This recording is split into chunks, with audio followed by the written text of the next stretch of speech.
يا أيها الذين آمنوا إذا قيل لكم تفسحوا في المجالس فافسحوا يفسح الله لكم وإذا قيل انشزوا فانشزوا يرفع الله الذين آمنوا منكم والذين أوتوا العلم درجات والله بما تعملون خبير. بسم الله الرحمن الرحيم.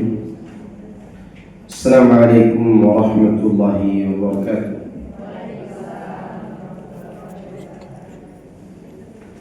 إن الحمد لله نحمده ونستعينه ونستغفره ونعوذ بالله من شرور أنفسنا وسيئات أعمالنا.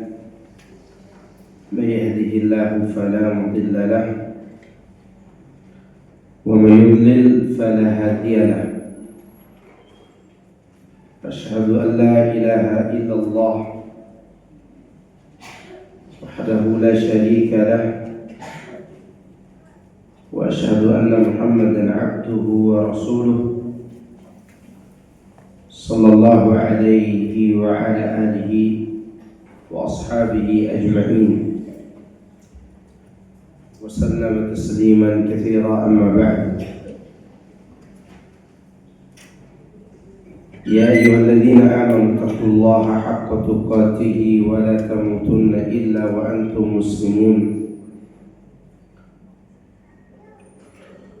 فإن أصدق الحديث كتاب الله وخير الهدي هدي محمد صلى الله عليه وسلم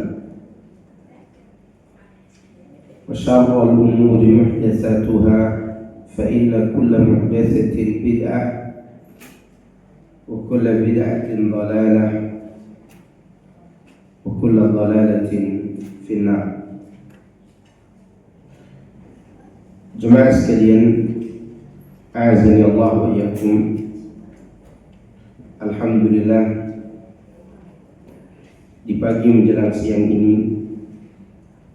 Allah kembali mengumpulkan kita di dalam kajian rutin, itu kajian tadabbur ayat-ayat Al-Qur'anul Karim.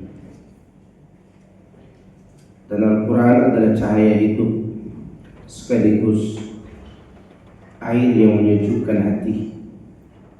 Sebagaimana Nabi SAW berkata dalam doanya, "Anta ja'ala al-Qur'an rabi'a qalbi wa nura sadri." Jadikanlah Quran ini sebagai rabi', penyejuk hati, dan cahaya dada. Ini menunjukkan bahwa Al-Quran adalah cahaya, namun dia membawa kesejukan. Dialah pelita dalam lembaran cahaya. Dulu ketika sunyi yang menua oleh waktu terus berjalan, tiba-tiba ada bisikan lembut dari langit yang diturunkan oleh Allah secara perlahan. Al-Quran itu bukan sekedar huruf berbaris rapi dalam lembaran, tapi dia cahaya yang menyelinap ke setiap hati yang mencari kebenaran. Al-Quran dialah pelita ketika langkah terasa rapuh. Dialah penuntun ketika jalan menjadi kabur. Dialah yang menghilangkan keletihan ketika hati ditimpa keletihan dan kerisauan. Setiap ayat itu bagaikan hujan yang menyejukkan, menumbuhkan harapan di dalam setiap jiwa yang telah kering dan tandus.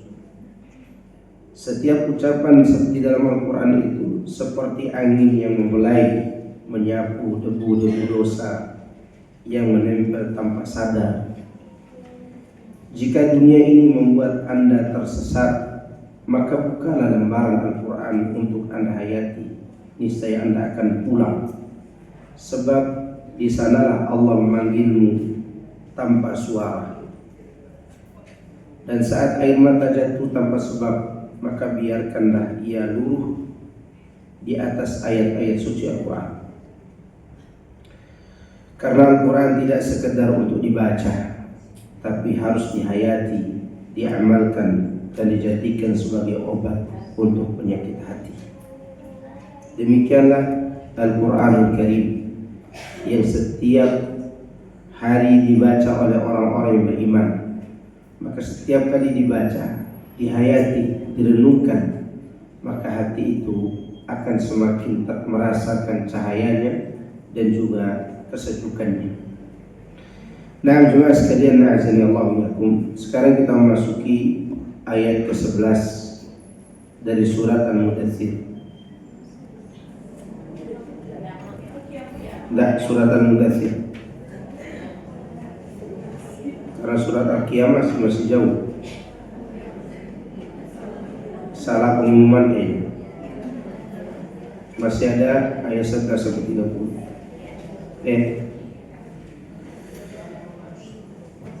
Seperti biasa ayat-ayatnya saya bacakan dulu.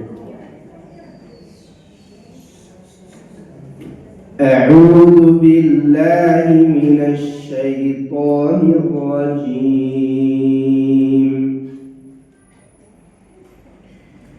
Dharni wa man khalaqtu wahida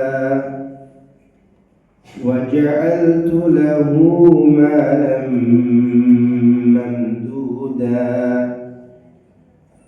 wa banina shuhuda wa mahadtu lahu tamhida thumma yatma'u an azid kalla innahu kana li ayatina 'anida sa'urhiquhu sa'uda innahu fakkara wa qaddar faqutila kayfa qaddar thumma qutila kayfa qaddar thumma nadhar thumma abasa wa basar thumma adbara wastakbar faqala in hadha illa sihrun yu'thar in hadha illa qawlul bashar sa'uslihi saqar wa ma adraka ma saqar la tubqi wa la tadhar lawahatun lil bashar 'alaiha 19. Kita ambil dulu sampai ayat 30 ya. Artinya, biarkanlah aku yang bertindak terhadap orang yang aku telah menciptakannya sendirian, dan aku jadikan baginya harta benda yang banyak serta anak-anak yang selalu bersamanya, dan kulapangkan baginya rezeki dan kekuasaan dengan selapang-lapangnya. Kemudian dia ingin sekali supaya aku menambahnya, sekali-kali tidak, aku tidak akan menambah. Karena sungguhnya dia menentang ayat-ayat kami, yaitu Al-Quran. Aku akan membebaninya mendaki pendakian yang memayahkan. Sesungguhnya dia telah memikirkan dan menetapkan apa yang ditetapkannya. Maka celakalah dia. Bagaimanakah dia menetapkan? Kemudian celakalah dia. Bagaimanakah dia menetapkan? Kemudian dia memikirkan. Sesudah itu dia bermuka masam. bermasam muka dan merengut. Kemudian dia berpaling dari kebenaran dan menyombongkan diri. Lalu dia berkata, Al-Quran ini tidak lain hanyalah sihir yang dipelajari dari orang-orang dahulu. Ini tidak lain hanyalah perkataan manusia. Aku akan memasukkannya ke dalam neraka Sakor. Tahukah kamu apa neraka Sakor itu? Sakor itu tidak meninggalkan dan tidak membiarkan. Neraka itu adalah neraka yang pembakar kulit manusia. Di atasnya ada 19 malaikat penjaga. Ini adalah ancaman bagi orang-orang yang menuduh Al-Quran sebagai kitab sihir. Allah Subhanahu wa ta'ala mengancam orang busuk ini, di mana dia telah melimpahinya dengan kenikmatan dunia, akan tetapi ia justru mengingkari nikmat-nikmat Allah, menggantinya dengan kekufuran, menyikapinya dengan pengingkaran terhadap ayat-ayat Allah, dan mengadakan kedustaan atasnya. Ia mengatakan Al-Quran adalah perkataan manusia. Siapa dia di sini? Siapa pelaku ini? Ada yang tahu siapa? Yang jelas bukan Pak RW 7, apalagi Pak RT 12. Siapa kira-kira ini? Walid bin Mughirah. Walid bin Mughirah, ketua gengnya Abu Jahal. Dan yang mengatakan itu kepadanya adalah Abu Jahal. Karena waktu itu mereka mengadakan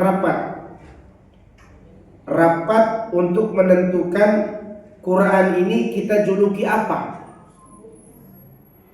Ini sebelum dijuluki syair dan seterusnya, mereka mengadakan apa? Rapat pertemuan.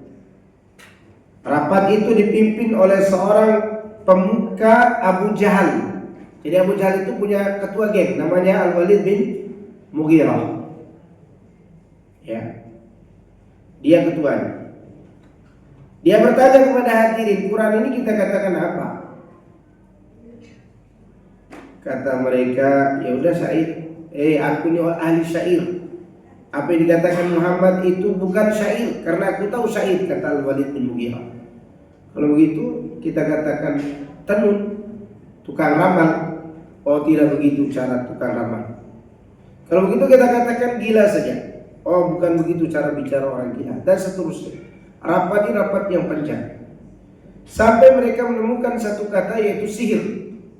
Itu pun Al-Walid bin Mughirah masih ragu untuk mengatakan Quran itu sebagai sihir. Sampai Abu Jahal memberitahukan alasan kenapa dikatakan sihir. Karena sihir itu memisahkan laki dengan suami dengan istri, anak dengan orang tua, dan itu dilakukan oleh Muhammad. Karena kalau anak masuk Islam, orang tuanya mengusir anaknya. Kalau seorang istri masuk Islam, maka otomatis dia berpisah dengan apa? Suaminya. Maka yang pantas adalah sihir. Itu pun dia renungkan beberapa hari, baru dia tetapkan bahwa itu adalah sihir. Baik.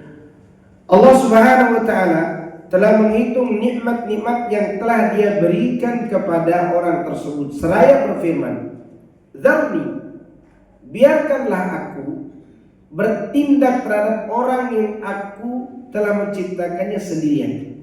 Jadi dia keluar dari perut ibunya sendirian, tanpa harta atau anak. Benar nggak?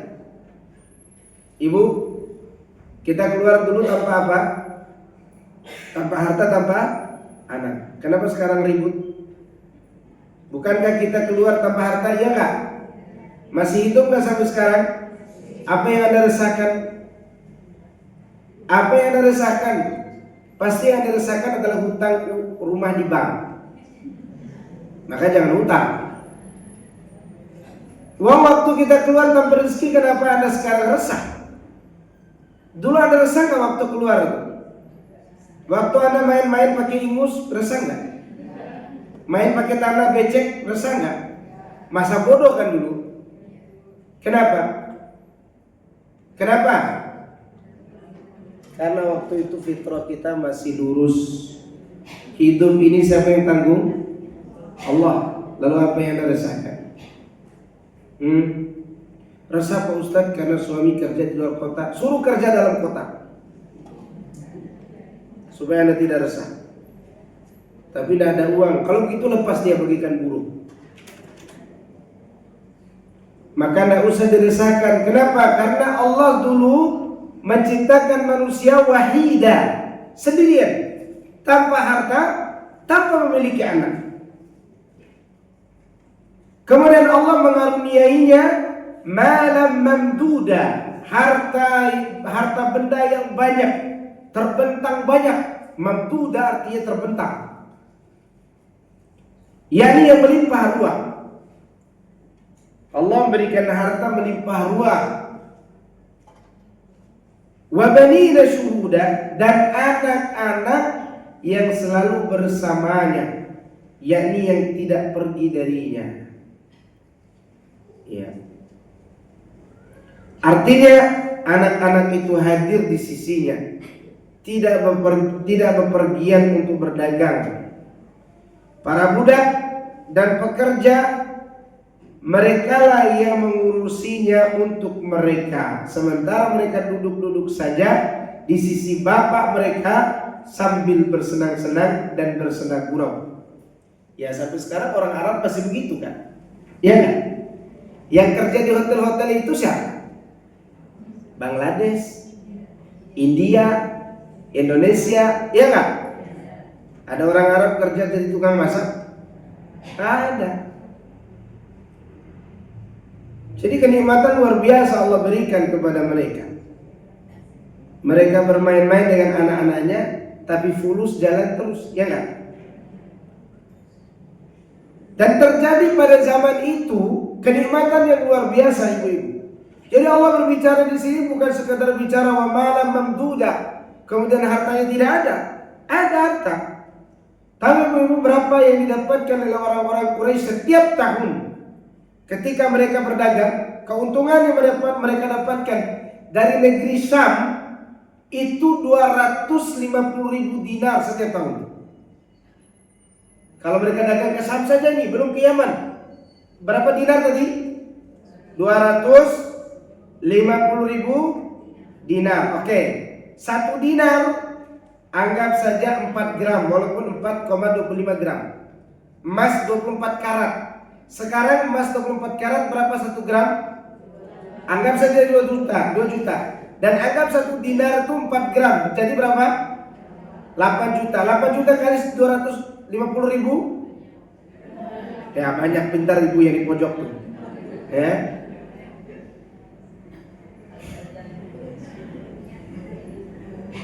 Coba dihitung pakai HP-nya. Kayaknya HP-nya hang deh. Benar apa yang Allah katakan? Malam mamduda. Mereka diberikan harta yang melimpah. Berarti kalau dulu ada mobil-mobil mewah kayak sekarang dibeli oleh mereka. Dibeli. Ya, hanya saja dulu belum ada HP, belum ada Alphard, belum ada Lamborghini. Kalau enggak mereka beli juga tuh. Saking kayanya orang-orang itu. Bahkan kekayaan Utsman, orang yang pandai bersyukurin, sampai sekarang masih ada nggak? Di mana Anda tahu?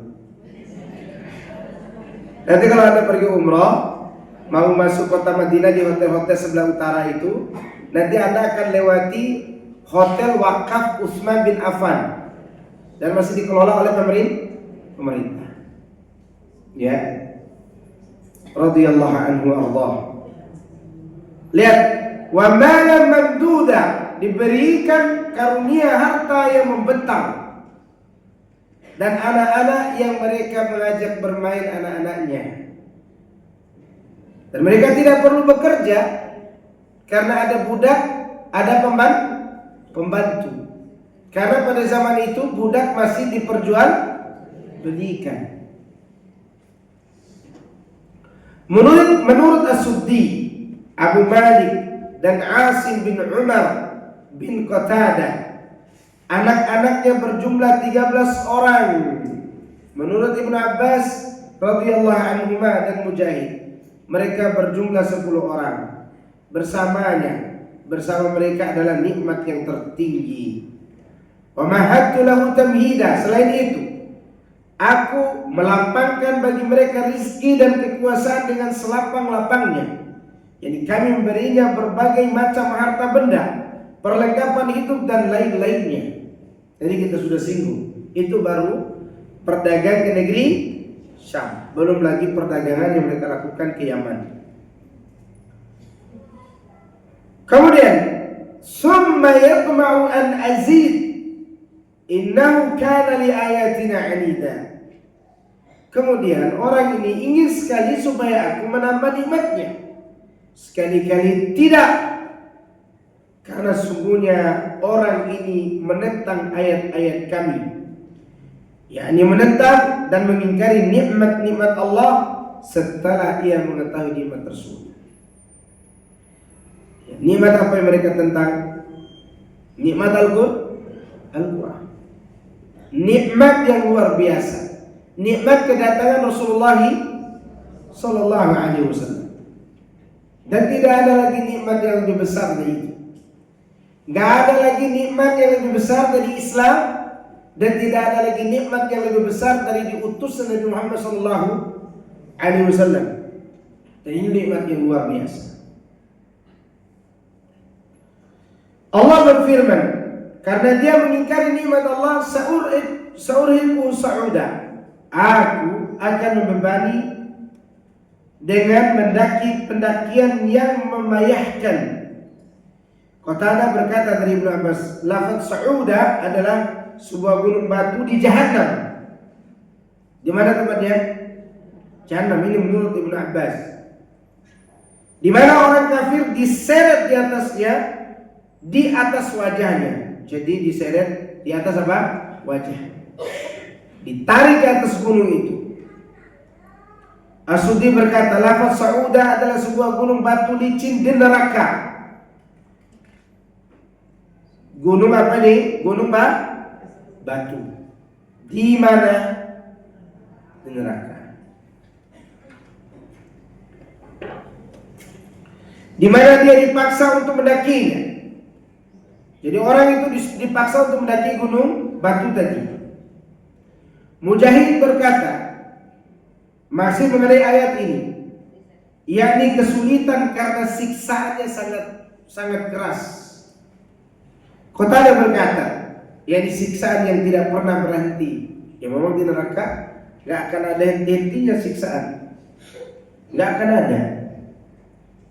Ya, dan siksaan itu terus berlanjut. Mending ada mati, tidak ada mati, apalagi hidup yang layak. Tsumma la yamutu fiha wala yahya. Di mana mereka disiksa? Di Sa'ud. Sa'ud itu apa tadi? Gunung batu yang licin. Di mana? Neraka Jahannam. Semoga Allah melindungi kita dari Jahannam. Lanjut. Firman Allah selanjutnya, innahu fakkara wa qaddar.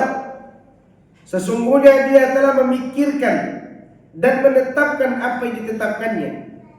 Yakni kami sengaja membebaninya dengan pendakian yang melelahkan. Kami mendekatkannya kepada azab yang berat karena jauhnya dia dari iman. Sesungguhnya dia telah memikirkan dan menetapkan apa yang akan dikatakannya tentang Al-Quran. Ketika dia ditanya tentang hal itu, akhirnya setelah dia memikirkan dan merenungkan, ia menetapkan jawaban dusta. Wa qaddara, menetapkan, yakni memikirkan. Apa dia katakan tentang Al-Quran tadi? Sihir. Faqutila kaifa qaddara, summa qutila kaifa qaddara. Ini adalah doa untuk kecelakaannya. Semoga kecelakaanlah bagi dia. Bagaimana dia menetapkan? Kemudian semoga celakalah dia. Bagaimana dia menetapkan? Summa nazar, kemudian dia memperhatikan, dia menunggu sambil memikirkan. Summa abas, kemudian dia bermasam muka atau bermuka masam, yakni mengernyitkan dahinya. Wa basar, merengut, yakni cemberut penuh kebencian. Ya. Pernah lihat orang cemberut penuh kebencian? Ibu tidak melihat orang, coba lihat ibu sendiri di kaca. Ya. Waktu bapak-bapak terlambat pulang, cepat pergi. Perginya cepat, pulangnya terlambat. Nyangkut di mana? Akhirnya diajak ngomong. Gitu. Dan itu sangat menyakitkan bagi bapak-bapak. Ya. Oke. Itu contoh saja ya. Summa adbara wastakbar. Kemudian dia berpaling dan menyombongkan diri, yakni berpaling dari kebenaran dan berbalik ke belakang, menyombongkan diri, tidak mau tunduk kepada Al-Quran. Faqal, lalu dia berkata, in hadza illa sihru yu'thar. Ini tidak lain melainkan hanyalah sihir yang dipelajari dari orang-orang dahulu. Faqala in hadza illa sihru yu'thar. Yani ia mengatakan bahwa Al-Quran ini hanyalah sihir yang dipelajari Muhammad sallallahu alaihi wasallam dari nenek moyangnya terdahulu. Oleh karena itu dia menambah, in hada illa qaulul bashar. Ini tidak lain melainkan perkataan manusia, bukan firman Allah. Jadi yang mengatakan bukan firman Allah itu siapa? Orang kafir. Aneh bin ajaib, ada sekarang sebagian kelompok muslim yang mengatakan Al-Quran bukan kalam Allah. Ada gak? Kelompok mana? Yang jelas bukan kelompok tani ya. Kelompok Mu'tazilah. Mereka berkata bahwa Al-Quran itu bukan kalam Allah. Ya. Ya mirip-mirip lah seperti perkataan Al-Walid bin Mughirah atau anteknya ini, di mana dia mengatakan illa qaulul bashar. In hadza illa qaulul bashar. Orang yang disebutkan pada ayat di atas adalah Al-Walid bin Al-Mughirah. Ini disebutkan oleh Ibnu Katsir. Jadi yang disinggung dalam ayat ini siapa? Tokoh utamanya Walid bin Mughirah. Dia ini pangkatnya lebih tinggi dari Abu Jahal. Ya, karena Abu Jahal itu bisa dikatakan buzzer. Apa namanya? Buzzer. Kalau zaman sekarang Abu apa? Ya, sama kayak Abu Jandal lah. Ya, di atasnya ada orang-orang yang menjadi ketua gengnya. Mirip-mirip kayak gitu, walaupun kita tidak katakan 100%. Baik. Yang disebutkan dalam ayat ini adalah Al-Walid bin Al-Mughirah Al-Makhzumi. Berarti ini ketuanya Abu Jahal, karena Abu Jahal itu Al-Makhzumi, dari suku Makhzum, salah seorang petinggi kaum Quraisy. Semoga Allah melaknatnya. Kisah tentangnya adalah yang diriwayatkan oleh Al-Aufi dari Ibnu Abbas radhiyallahu anhuma, yang mana dia berkata, Al-Walid bin Mughirah mendatangi Abu Bakar bin Abu Quhafa dan menanyainya tentang Al-Quran. Setelah diberitahu, dia menemui kaum Quraisy dan berkata, sungguh ajaib apa yang dikatakan oleh Ibnu Abi Kabsyah, yaitu Rasulullah sallallahu alaihi wasallam. Demi Allah, ini bukan syair, bukan sihir, bukan pula racuan kegilaan. Sungguh ucapannya adalah firman Allah. Itu awal permulaan perkataan siapa? Walid bin Mughirah. Jadi bingung sebenarnya. Ketika pemuka Quraisy mendengarnya, mereka berunding seraya berkata, demi Allah, apabila Al-Walid pindah agama, niscaya kaum Quraisy akan mengikutinya. Ini ditakuti oleh siapa? Kaum Quraisy. Karena Walid bin Mughirah sekali lagi salah satu petinggi Quraisy, atasannya Abu Jahal. Ketika Abu Jahal bin Hisam mendengar hal ini dia berkata, demi Allah, serahkan urusan Al-Walid bin Mughirah kepadaku. Dia pun berangkat ke rumah Al-Walid dan berkata kepadanya. Jadi awal ceritanya Al-Walid bin Mughirah ini takjub dengan ayat Al-Quran. Ya, karena ketika dia mendengar Abu Bakar membacakannya langsung masuk ke ruangan hatinya. Hanya saja yang masuk itu belum berbentuk iman. Hampir berbentuk apa? Iman. Karena Abu Bakar punya kelebihan dalam baca Al-Quran. Karena dia baca bukan hanya dengan lisan, tapi hati mengikuti bacaannya. Maka oleh karena itu ternyuhlah Al-Walid bin Mughirah ini. Apalagi dia mendengarnya dari Rasulullah Sallallahu Alaihi Wasallam. Maka Abu Jahal berinisiatif untuk mempengaruhi Al-Walid agar jangan pindah agama. Kata Abu Jahal kepada kawan-kawannya, biarkan urusannya kepadaku. Abu Jahal berangkat ke rumah Al-Walid dan berkata kepadanya, tahukah kamu kalau kaummu telah mengumpulkan sedekah untukmu? Walid menjawab, bukankah harta dan anak-anak saya lebih banyak dari mereka? Lihat, Abu Jahal merayu siapa nih? Walid bin Mughirah. Walid bin Mughirah tidak tertarik dengan harta itu. Dia masih tertarik dengan ayat-ayat Allah. Maka dia katakan kepada Abu Jahal, Abu Jahal atau Abul Hakam. Kan dulu Abu Jahal dipanggil Abul Hakam. Anakku dan hartaku lebih banyak dari harta orang-orang Quraisy. Kemudian Abu Jahal berkata lagi, mereka membicarakan bahwa kamu mendatangi Ibnu Abi Quhafa, yaitu Abu Bakar, untuk mendapatkan makanannya. Al-Walid berkata, apakah kabar itu telah sampai kepada keluargaku? Tidak, demi Allah, saya tidak mendekati Ibnu Abi Quhafa, Umar atau Ibnu Abi Kabsyah. Dan perkataannya hanyalah sihir yang dipelajari dari leluhur. Maka Allah pun menurunkan ayat ini. Jadi dia ini egois. Siapa yang egois ini? Walid bin Mughirah. Jadi terkadang orang itu sesat bukan karena nafsu terhadap harta dan anak, tapi nafsunya kepada popularitas. Ini pelajaran buat kita, bahwa Al-Walid bin Mughirah dia sesat bukan karena takut disaingi harta dan anaknya. Kenapa? Karena dia lebih banyak hartanya. Dia lebih banyak apa? Anaknya. Kan tadi disebutkan 10 sampai 13 orang anaknya.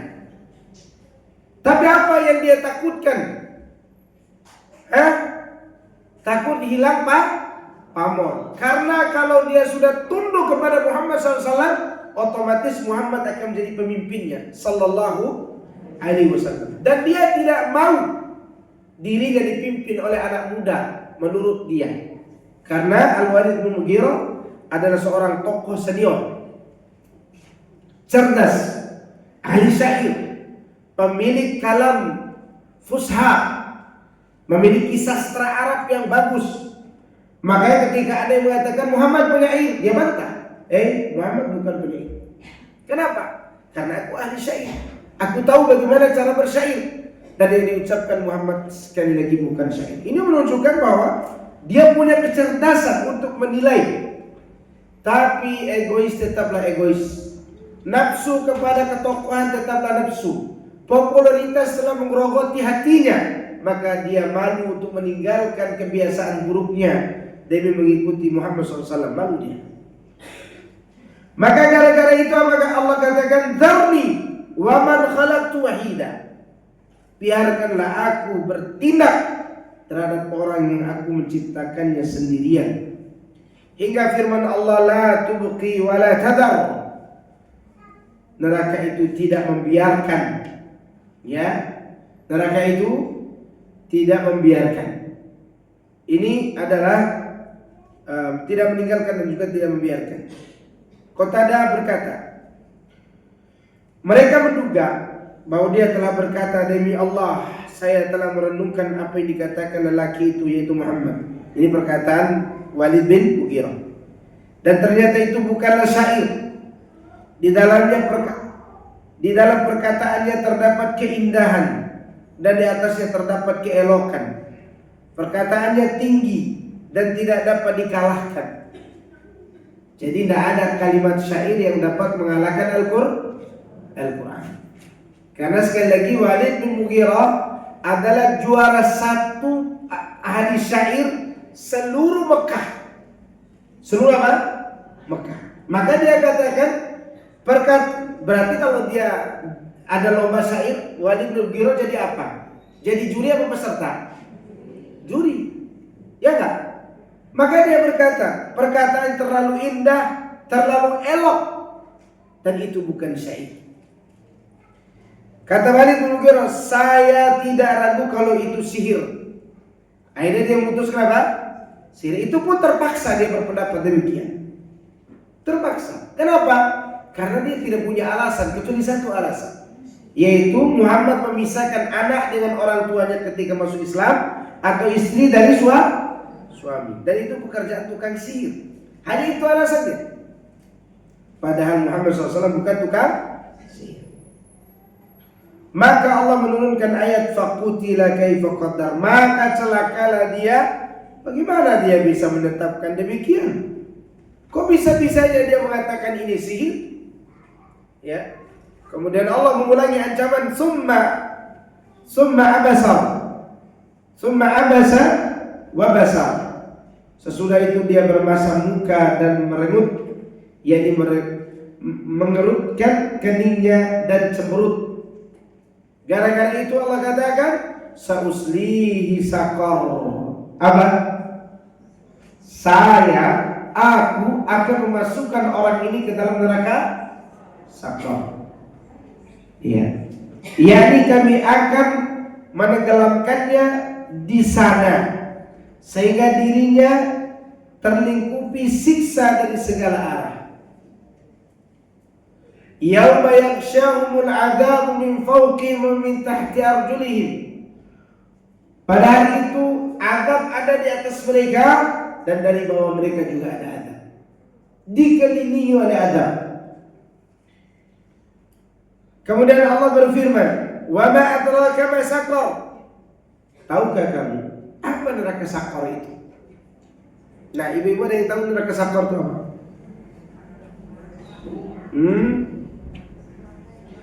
Pertanyaan ini gaya bahasa untuk menunjukkan kedahsyatan keadaannya. Berarti sangat dahsyat gak? Dahsyat. Ya. Ini sangat dahsyat. Kalau dulu kita biasanya pura-pura ditanya oleh guru wali kelas sekolah ini, contoh ini. Kalian tahu kantor BP? Padahal kita udah tahu kantor guru BP itu di mana.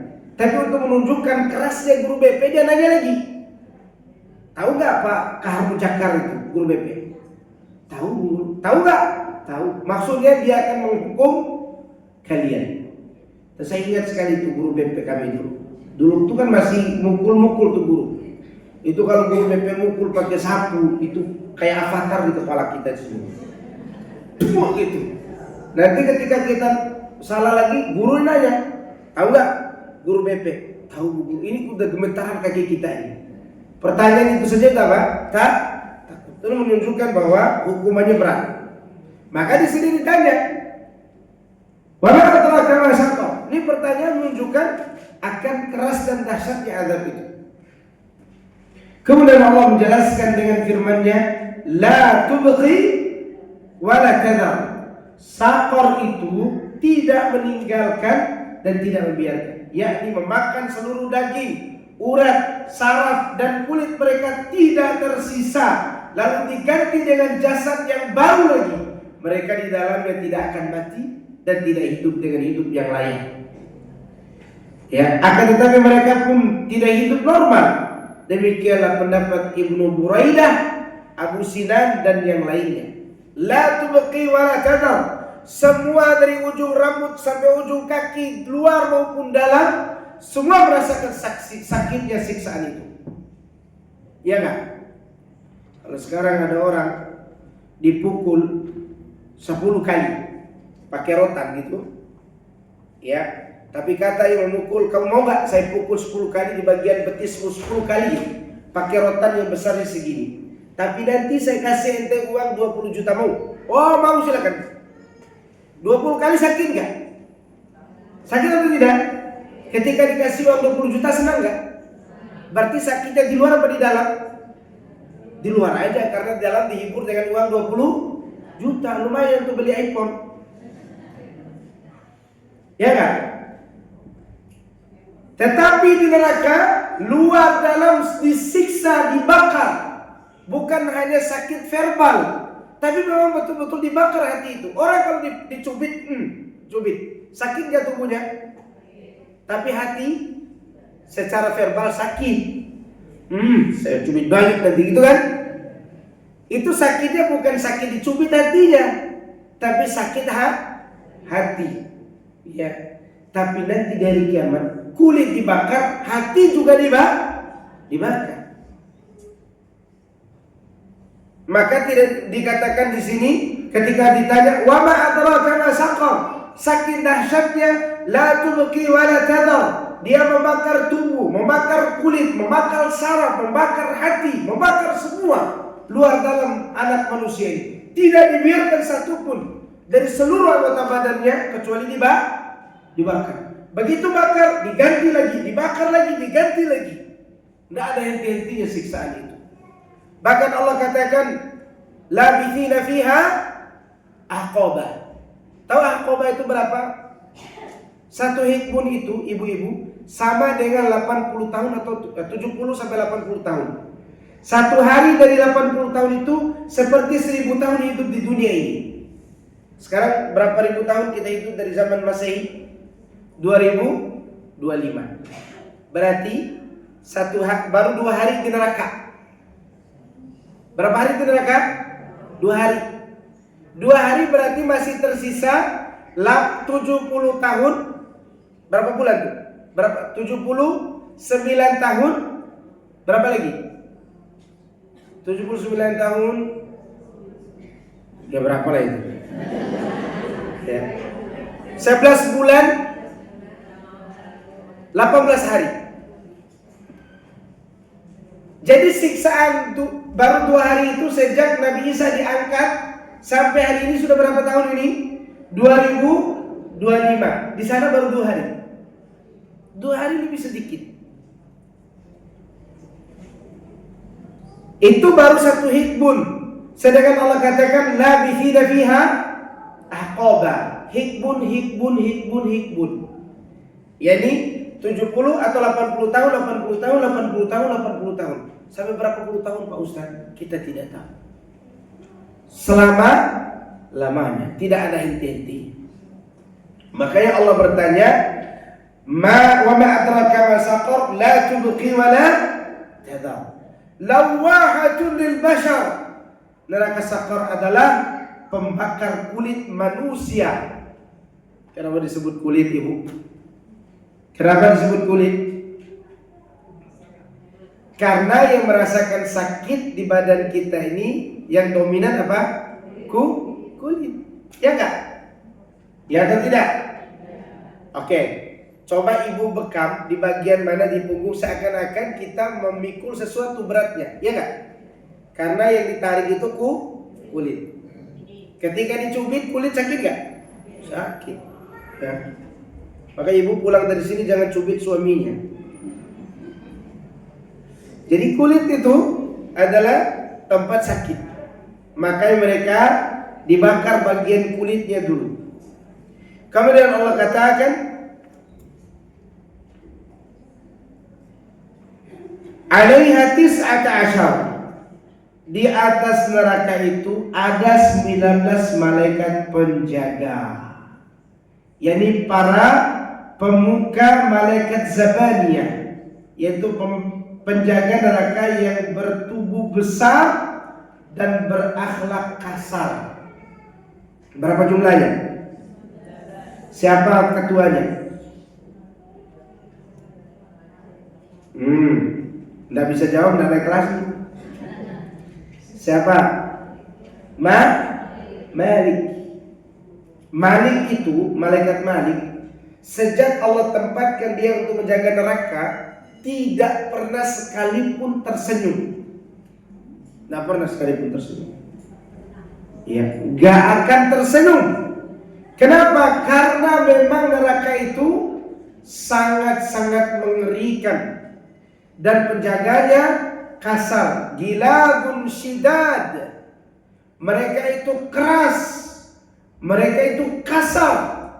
Itu neraka, itu penjaga apa? Neraka. Karena Allah yang memerintahkan mereka demikian. Baik, kita lanjut ayat 31. A'udzu billahi minasy syaithanir rajim. Wa ma ja'alna ashaban nari illa malaikatan wa ma ja'alna iddatahum وما جعلنا عدتهم إلا فتنة للذين كفروا ليستيقن الذين أوتوا الكتاب ويزداد الذين آمنوا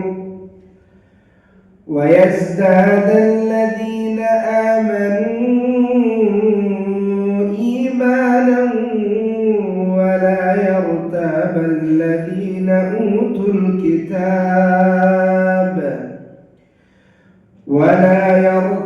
الذين أوتوا الكتاب والمؤمنون وليقول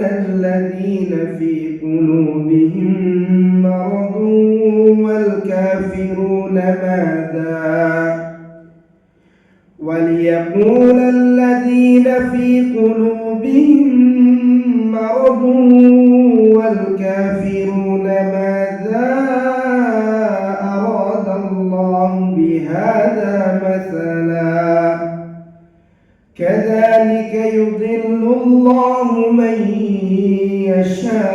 يشاء ويهدي من يشاء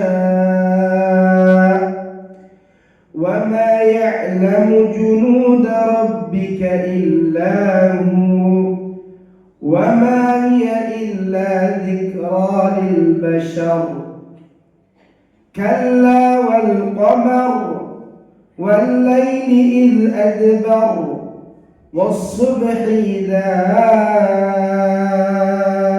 أسفر إنها لإحدى الكبر نذيرا للبشر لمن شاء منكم أن يتقدم أو يتأخر. Dan tidak kami jadikan penjaga neraka itu melainkan dari kalangan para malaikat.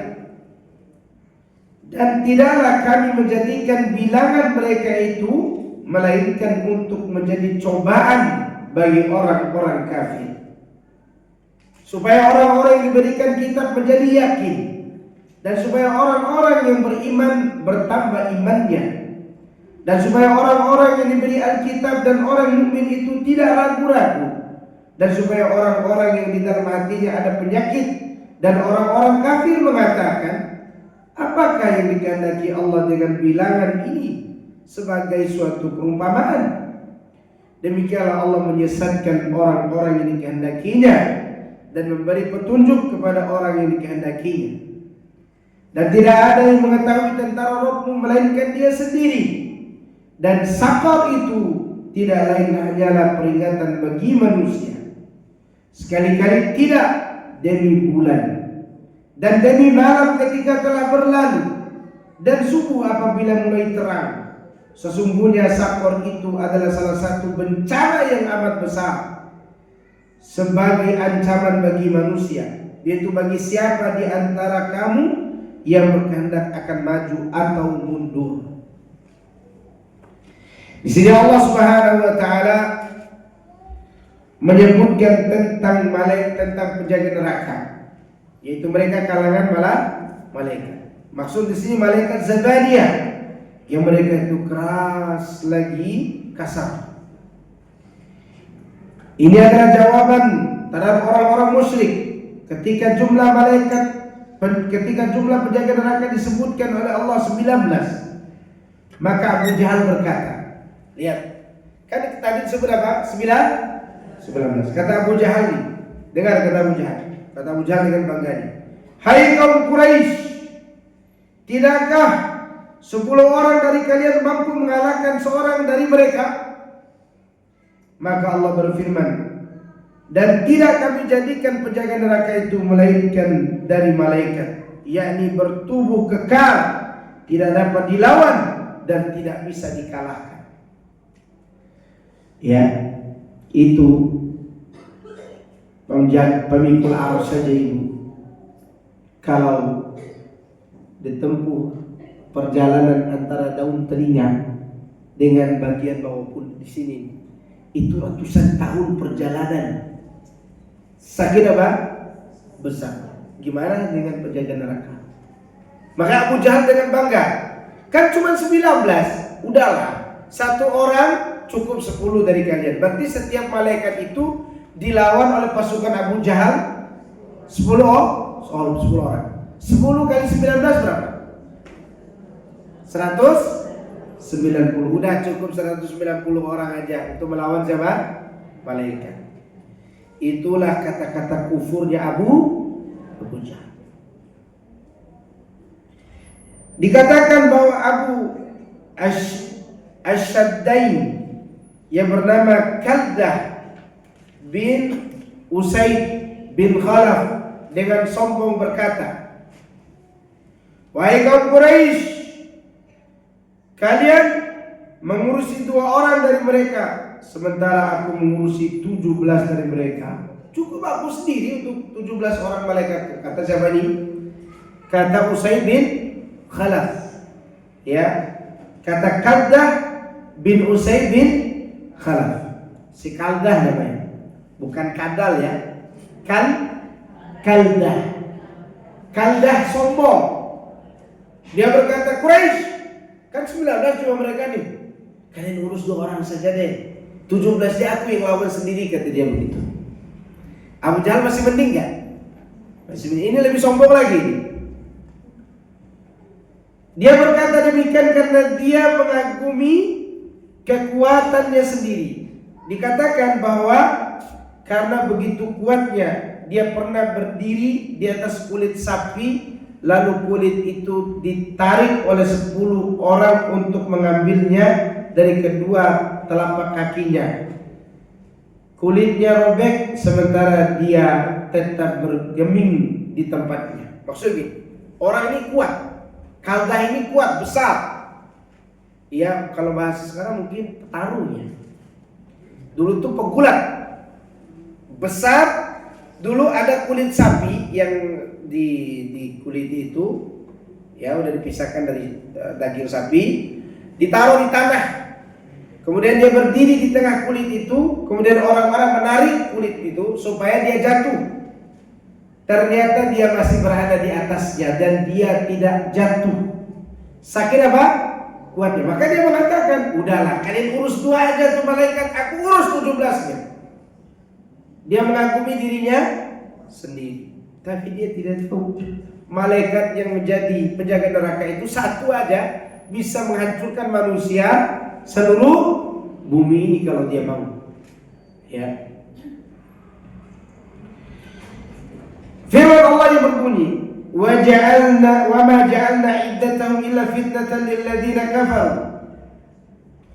Dan tidaklah kami menjadikan bilangan mereka itu melainkan untuk menjadi cobaan bagi orang-orang kafir. Yakni kami menyebutkan bilangan mereka yang berjumlah 19 hanya untuk menguji manusia. Yang menguji manusia, mereka sombong atau tidak? Ternyata betul, mereka sombong. Kemudian selain itu, liyastayqinal ladzina utul kitab, agar orang yang diberi kitab itu semakin yakin, yang ini mengatakan bahwa Rasul yang bersama mereka ini adalah benar. Ya, dia berbicara sesuai dengan kitab samawi yang ada di tangan Yahudi maupun Nasrani. Disebutkan neraka dalam kitab Taurat dan Injil? Disebut. Disebut nggak jumlah malaikatnya? Disebut. Kok Muhammad tahu? Padahal dia nggak bisa baca ini. Seharusnya orang kafir ahli kitab masuk Islam. Ternyata mereka egois juga. Wa yazdadul ladzina amanu imana, agar orang yang beriman bertambah imannya. Yang bertambah iman di atas iman mereka yang telah ada. Ini dikarenakan kebenaran yang telah mereka saksikan pada setiap berita yang disampaikan oleh Nabi sallallahu alaihi wasallam. Wala yartabal ladzina utul kitaba wal mu'minuna, dan supaya orang-orang yang diberi kitab itu tidak ragu, demikian juga orang-orang yang beriman.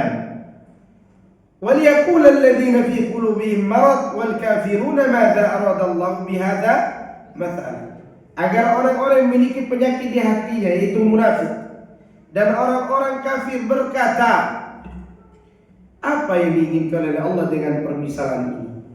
Apakah penyebutan jumlah malaikat ini hanya sekedar perumpamaan saja? Yani mereka berkata, hikmah apa yang ada di balik apa yang disampaikan ini? Ya padahal sudah jelas itu penjaga apa? Neraka. Kadzalika yudhillullah may yasha wa yahdi may yasha. Demikianlah Allah menyesatkan orang yang dikehendakinya dan memberi petunjuk kepada siapa yang dikehendakinya. Dengan perumpamaan seperti ini atau yang sejenisnya, maka keimanan sebagian orang akan menjadi kuat, sedangkan keimanan sebagian yang lain akan menjadi goyah. Hanya Allah lah pemilik hikmah yang tinggi dan hujah yang sangat kokoh. Kemudian Allah menyampaikan, wa ma ya'lamu junuda rabbika illa hu, dan tidak ada yang mengetahui tentara Rabbmu melainkan Dia sendiri. Jadi tidak ada yang mengetahui jumlah mereka kecuali Allah Subhanahu wa taala sendiri. Hal ini agar tidak ada yang mengira bahwa jumlah mereka hanya 19 malaikat saja. Artinya gini, yang disebutkan tadi adalah penjaga di neraka Sakor. Kan ada neraka lainnya? Ada enggak? Ada. Banyak neraka itu. 7 pintu neraka, 7 lapis ke bawah. Itu neraka. Jadi penyebutan 19 ini hanya penyebutan sebagian saja. Makanya Allah katakan, wa ma ya'lamu junuda rabbika illa hu. Berarti neraka itu masih banyak kan penjaganya? Masih. Karena tidak ada yang tahu tentang Rabbmu kecuali Dia. Ya. Nah, ayat ini memberi pelajaran juga bagi kita agar kita tetap fokus beribadah kepada Allah dan menuntut ilmu. Kenapa? Karena ketika kita lemah seperti ini, kita tunggu saja tentang Allah yang lain yang Allah perintahkan. Ketika kita lemah, ya. Ya, jadi ayat ini sekali lagi memberi pelajaran besar buat kita bahwa Allah itu agamanya tidak harus ditolong oleh tangan kita, tapi terkadang Allah mengirim tentara yang lain. Contoh apa? Firaun dimatikan di dalam laut. Kan tentara Allah yang mematikan Firaun laut atau Nabi Musa? Laut kan yang mematikan Firaun. Kemudian yang menghancurkan kaum Ad dan Samud? Angin, gempa bumi. Iya enggak? Yang menghancurkan musuh pada perang Ahzab, yang kita sering baca wa hazabal ahzab wahdah. Siapa yang menghancurkan musuh pada perang Khandaq? Siapa tentara yang Allah kirim? Ayo ibu. Ayo jawab. Ingat, saya cerita sedikit. Perang Khandaq itu saking sulitnya, jantung para sahabat udah naik kerongkongan, sesak napas begitu. Kenapa? Keadaan lapar, dikepung 1 bulan, tidak ada makanan, logistik itu tidak ada. Mereka tidak bisa keluar beli makanan juga tidak bisa masuk ke dalam kota Madinah karena kaum muslimin dikepung. Selama berapa lama? 1 bulan. Dan 1 bulan itu orang kafir memiliki logistik yang lebih, sehingga mereka ingin mengepung berbulan-bulan supaya kaum muslimin mati sekarat di dalam kota Madinah. tanpa makan, tanpa minum. Lalu siapa yang menolong mereka? Allah melalui yang melalui apa? Saya minum dulu.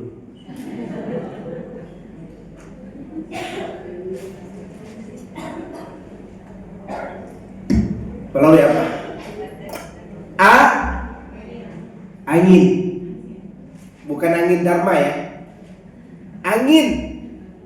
Ketika Nabi SAW mengandalkan doa kepada Allah, Allahumma munzilal kitab wa mujriyas sahab ihzimhum wa zalzilhum.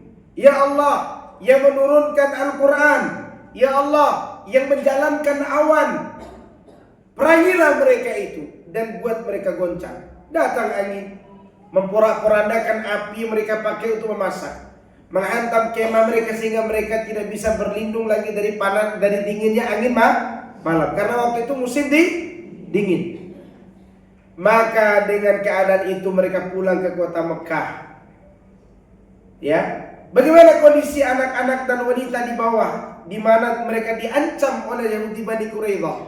Bagaimana cara Allah menyelamatkan anak dan wanita dari Yahudi? Karena Yahudi waktu itu ingin menghabisi anak-anak dan wanita, sedangkan bapak-bapak berada di atas bersama Rasulullah SAW di Khandaq. Di mana? Di Khandaq. Sedangkan wanita di bawah siapa yang menolong? Ada yang tahu? Ada yang tahu ibu-ibu?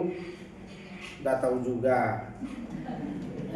Sofia binti Abdul Muttalib, tentara wanita, yang dia waktu itu meminta kepada penjaga laki-laki untuk membunuh mata-mata Yahudi, karena kalau mata-mata ini pulang ke Bani Quraidah, dia akan memberitahukan bahwa di Madinah tidak ada penjaga.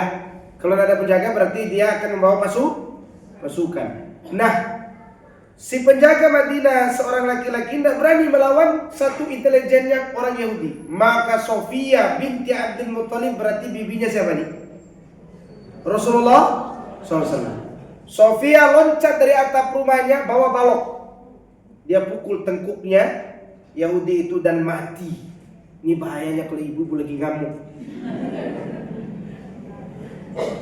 Mati. Tapi dia masih menjaga kehormatan diri. Tentara wanita ini atas izin Allah dia membunuh intelijen Yahudi, sehingga Yahudi mengira ketika mati intelijennya dan tidak ada kabar, mereka mengira Madinah dijaga oleh tentara yang kuat. Padahal siapa yang menjaganya tadi? Sofia binti Abdul Muttalib. Siapa yang memberikan dia kekuatan? Allah. Ya. Sofia itu karena dia berani, maka dia melahirkan anak yang berani. Siapa anak yang berani yang dia lahirkan? Az-Zubair. Siapa? Az-Zubair. Zubair itu tidak pernah takut. Dia mengikuti karakter siapa? Ibunya. Maka ibu-ibu punya pengaruh dalam mendidik apa? Anak.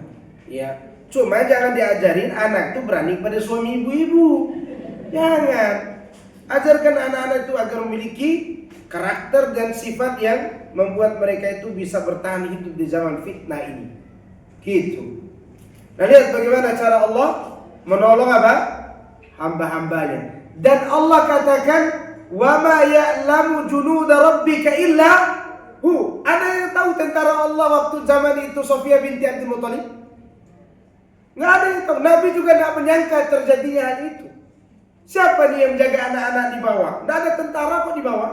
Tentara sudah pergi ke Khandaq semuanya menghadapi 10.000 pasukan musuh yang berada di balik Khandaq. 10.000. 10.000 itu ibu-ibu lebih banyak dari seluruh kota Madinah waktu itu. Bukan lebih banyak dari tentara saja, karena tentara kaum muslimin mungkin hanya 3.000. Itu pun ada munafik lagi di situ. Ya. Mereka menghadapi pasukan besar itu, sedangkan anak dan istri mereka tidak ada yang menjaga. Ternyata di luar dugaan kaum muslimin, wa ma ya'lamu junuda rabbika illa huwa. Ternyata tentara Allah yang menjaga anak dan wanita. Yang tidak ada yang mengetahuinya adalah Sofia binti Abdul Muttalib, seorang wanita. Ya, seorang apa? Wanita. Karena dia tahu ada harta rampasan perang yang dibawa oleh mata-mata Yahudi itu. dia tidak mengambil. Kenapa? Karena takut menyentuh yang bukan mahramnya. Dia tetap menjaga diri. Anda tidak tahu bagaimana kalau dia hidup zaman kita ini, bagaimana ibu-ibu dan wanita zaman ini bermesraan dengan tangan laki-laki lain selain suaminya. Mungkin dia akan pukul pakai balok juga ibu-ibu itu. Ya. Saking menjaga kehormatannya siapa ini? Sofia radhiyallahu anha wa ardhaha. Ya, inilah tentara Allah, tidak ada yang tahu ibu-ibu. Maka kita ketika mendapatkan penguasa yang zalim, maka katakan, wa ma ya'lamu junuda rabbika illa huwa. Ada tentara Allah, asalkan kita mau mendekatkan diri kepada Allah, asalkan kita mau bertakwa kepada Allah subhanahu wa ta'ala. Baik, dalam hadis Isra yang diriwayatkan secara sahih dalam Sahihain dan lainnya disebutkan bahwa Rasulullah SAW mensifati Baitul Ma'mur yang berada di langit ketujuh. Beliau bersabda, "Fa'idha huwa yadkhuluhu fi kulli yawmin 70,000 malakin la ya'uduna ilaihi akhira ma alaihim." Ternyata Baitul Ma'mur dimasuki oleh 70.000 malaikat setiap harinya. Dan 70.000 ini kalau mereka sudah masuk lalu keluar lagi, yang 70.000 ini tidak kembali untuk selama-lamanya. Hanya sekali keluar masuknya. Jadi setiap hari ibu-ibu ada 70.000 masuk nih. Keluar. Masuk lagi hari ini 70.000. Keluar. Besok 70.000. Keluar. Dan 70.000 kemarin atau hari-hari sebelumnya sudah tidak kembali lagi ke Baitul Ma'mur itu. Banyak apa sedikit malaikat? Banyak. Sebanyak apa?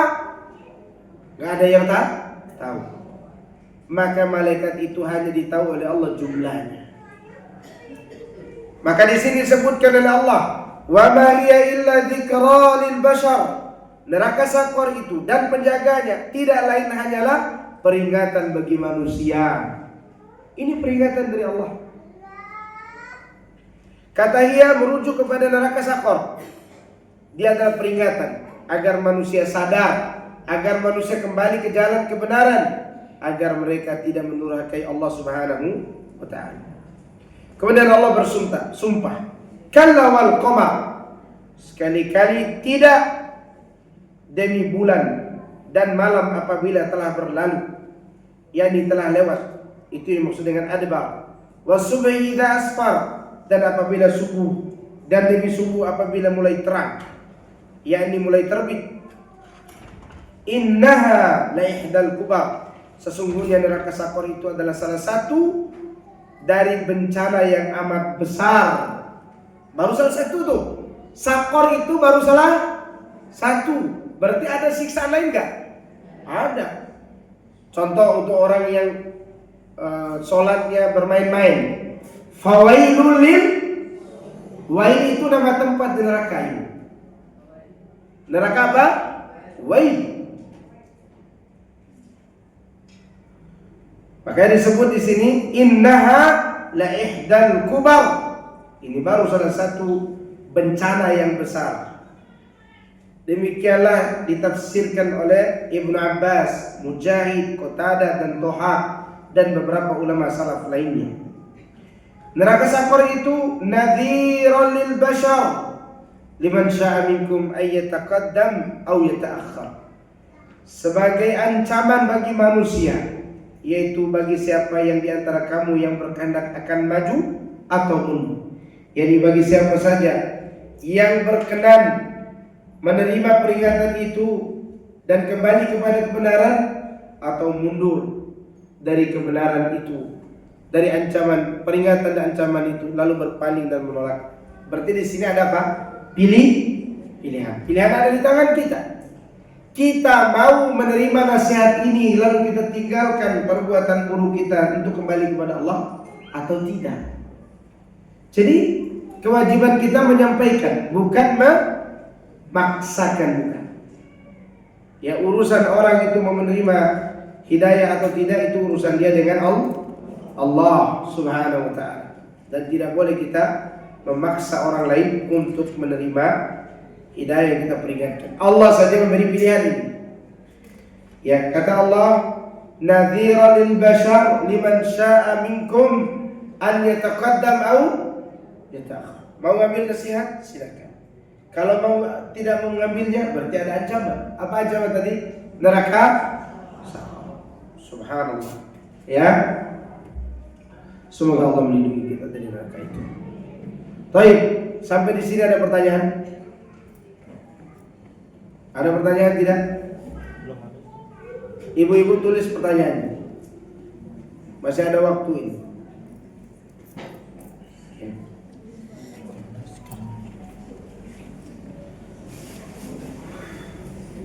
Silakan ditulis.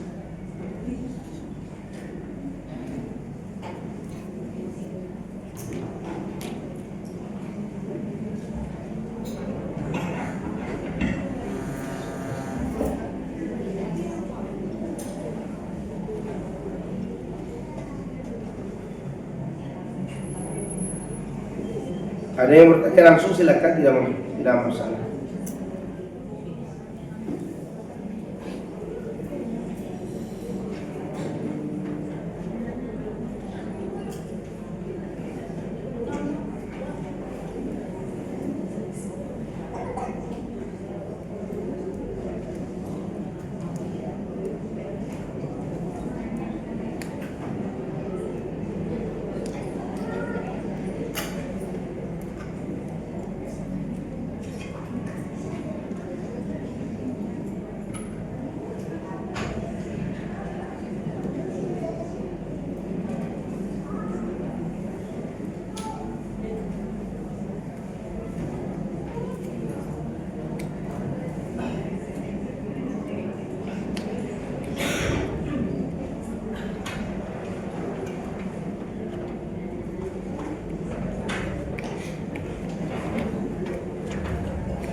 Tidak ada yang bertanya?